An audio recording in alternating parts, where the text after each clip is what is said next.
Peoples party ने ये कहा हुआ है ना कि हम NFC अवार्ड को चेंज नहीं होने देंगे, तो सबको साथ लेके चलना है, इसलिए ये पॉसिबल नहीं है। मगर जो उसका मकसद है जो तब्दीली का, वो और रास्ते से, मैंने कहा था इधर से कान पकड़ लें या इधर से पकड़ लें, उनको 50, 500 या 1000 अरब रुपया और चाहिए फ़ौज को, तो वो ले लेंगे कहीं ना कहीं से। अच्छा, तो बाकी छोटी छोटी चीज़ें थी जिसका आपने जिक्र किया, मैंने कहा उनकी ख़ास अहमियत नहीं है कि वो हेल्थ इधर आ जाती है, एजुकेशन चली जाती है, ये हो जाता है, वो not important. Important is judiciary और important is armed forces and field marshal. और मैंने कहा था ये है पावर इक्वेशन, इसी के ऊपर काम होगा और इसी के ऊपर कोई ना कोई अमेंडमेंट्स आएंगे, और वही हुआ। और वो बड़ी इंटरेस्टिंग किस्म की उन्होंने पक्का काम कर दिया।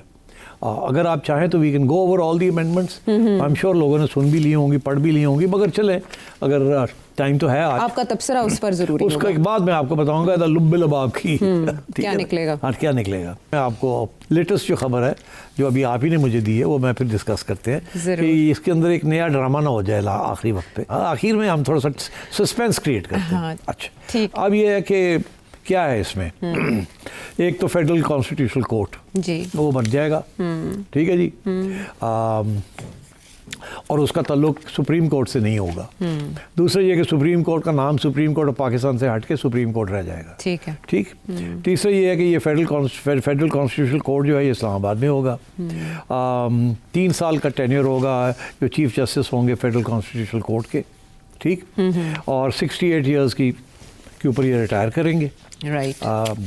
और जो फेडरेशन और प्रोविंसेस के दरमियान जो इश्यूज हैं वो ये फेडरल कॉन्स्टिट्यूशनल कोर्ट सुनेगा अगर कोई इशू बनता है ऐसा। और कॉन्स्टिट्यूशनल और फंडामेंटल राइट्स इश्यूज जो है वो सारे यही कोर्ट सुनेगा। ठीक। उसकी बड़ी इंपॉर्टेंट चीज़ ये है कि जो पावर था ना 184 सेक्शन में जो सुप्रीम कोर्ट के पास पावर था फॉर मोटो वो फारग हो गया। आज खुद नोटिस फारिग, वो फारग हो गया बिकॉज वो मिसयूज हो रहा था। डिपेंड करता था चीफ जस्टिस कौन है और वो, और फिर यहाँ एक सूरत आई सी के इंडिविजुअल जजेस भी शुरू हो गए थे कि हमारा भी हक है, हम भी करते हैं, तो वो फिर बड़ी पोलिटिसाइज हो चुका था, तो वो ख़त्म कर दिया इन्होंने। अच्छा किया। अब जुडिशल अपॉइंटमेंट्स कैसे होंगी, ठीक है, वो एक और आर्टिकल है 175A उसको भी अमेंड कर दिया इन्होंने। और जुडिशल कमीशन जो है उसके अंदर दोनों चीफ जस्टिस होंगे और जो सीनियर मोस्ट चीफ जस्टिस है इन दोनों में से वो ही बनेगा चीफ जस्टिस या head of the judicial commission, और वो मेरा ख्याल है अफरीदी साहब ही होंगे because he is most senior to Aminuddin साहब। ऐसे ही है ना। और अमीनुद्दीन साहब प्रॉबली कॉन्स्टिट्यूशनल कोर्ट के चीफ जस्टिस होंगे। फिर उसके बाद वहाँ और जजेस कहाँ से और दूसरी चीज़ ये है कि सुप्रीम कोर्ट के जो फैसले हैं जी वो अब कॉन्स्टिट्यूशनल कोर्ट के ऊपर बाइंडिंग नहीं होंगे। अगर फॉर एग्जांपल कोई सुप्रीम कोर्ट को फैसला करता है किसी इशू में और वो चैलेंज हो जाता है बिफोर द कॉन्स्टिट्यूशनल कोर्ट, हो सकता है चैलेंज हो, क्योंकि उसमें लोग कह सकते हैं कि एक इसमें आईनी नुक्ता है, और उसकी तो वो वहाँ चैलेंज हो सकता है। मगर कॉन्स्टिट्यूशनल कोर्ट के जो इश्यूज हैं वो कहीं नहीं चैलेंज हो सकते। ठीक हो गया। अब आइए आप फौज के बारे में। आर्टिकल 243 था जिसके अंदर chairman joint chiefs of staff committee थी एक, और उसके एक सरबराह थे, 4 स्टार जनरल होते थे, वो ख़त्म हो गई। उसकी जगह पे अब आर्मी चीफ जो है COAS है, उनको एक नया टाइटल दे दिया गया है, वो है चीफ ऑफ डिफेंस फोर्सेस। आजकल एक फील्ड मार्शल है वो, तो अब वो field marshal chief of defence forces. CDF की क्या ज़रूरत है, जहाँ चेयरमैन जॉइंट चीफ्स को फ़र्क कर दिया। CDF की ज़रूरत यह है कि अब जो नई मिलिट्री डॉक्ट्रिन बन रही है वो है यूनिफाइड कमांड। और ये बहुत सी अब डेवलपमेंट्स हुई हैं आफ्टर द इंडिया वॉर, जिसके अंदर अब यूनिफाइड कमांड की ज़रूरत है और इसके अंदर इंटीग्रेशन की ज़रूरत है, electromagnetic and air force and land forces and navy. तो इसलिए ये एक ओहदा और बना दिया गया जिसके अंदर chief of army staff field marshal इसको हेड करेंगे और वहाँ यूनिफाइड कमांड बनेगा। राइट। और वो होता जो भुट्टो साहब ने क्रिएट किया था वो ख़त्म 27 नवंबर से। हाँ, वो फारग हो गया। अब आइए अब और फील्ड मार्शल साहब जो हैं और बाकी उनको एक लाइफ टाइम के लिए ये अवार्ड है। और जो अपने जो एयर मार्शल हैं और जो एडमिरल ऑफ द फ्लीट, ये भी इनको भी ये भी लाइफ टाइम के होंगे। They will carry their uniform after retirement also. तो तीनों को एक ही लेवल पे ले आए हैं, एक्सेप्ट के एक, और तीनों फील्ड मार्शल लेवल पे हैं अब। तीनों के ओहदे जो है बढ़ा दिए गए, तो सबको एक किस्म का फील्ड मार्शल अपने अपने एरिया में बना दिया गया। बट इनको आर्मी वालों को इनको सबके ऊपर बैठा दिया। अब आइए छोटे मोटी चीज़ें हैं कि चीफ मिनिस्टर के जो एडवाइज़र्स हैं और वो बढ़ा दिए गए हैं। जी, जी। प्राइम मिनिस्टर के एडवाइजर्स जो होंगे वो बढ़ा दिए गए हैं। फिर बड़ी इंपॉर्टेंट चीज़, बड़ी बहुत इंपॉर्टेंट, क्या कि अगर कोई जज को ट्रांसफ़र किया जाता है, जुडिशल कमीशन ट्रांसफ़र कर देती है किसी जज को एक कोर्ट से दूसरे कोर्ट, फ्रॉम से दी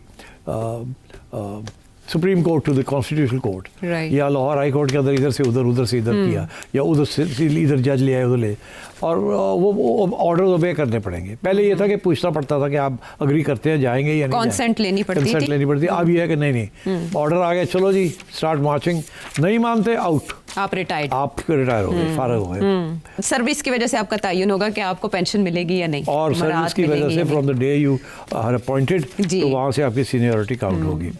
अच्छा, बाकी ये है कि